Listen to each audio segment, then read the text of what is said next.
United States condemns in strongest terms the violence that's taking place there.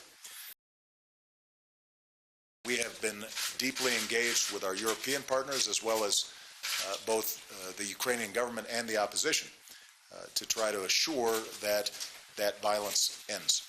But we hold the Ukrainian government primarily responsible for making sure that it is dealing with peaceful protesters in an appropriate way, that the Ukrainian people are able to assemble and speak freely about their interests without fear of repression.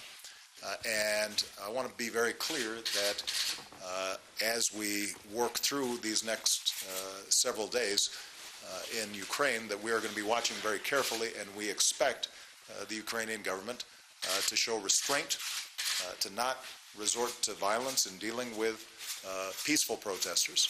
We've said that we also expect peaceful protesters to remain peaceful.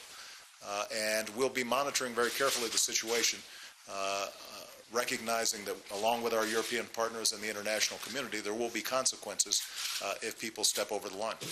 So the United States will continue to engage with all sides in the dispute in Ukraine.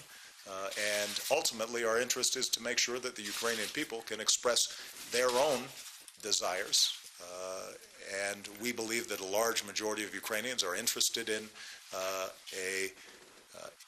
integration with Europe and the commerce and cultural exchanges that are possible for them to expand opportunity and prosperity.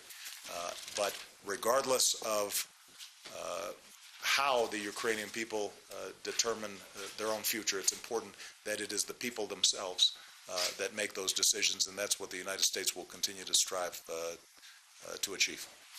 And I do think there is still the possibility of a peaceful transition within Ukraine, but it's going to require the government in particular to actively seek that peaceful transition, and it requires the opposition and those on the streets to recognize that violence is not going to be the path by which this issue will be resolved.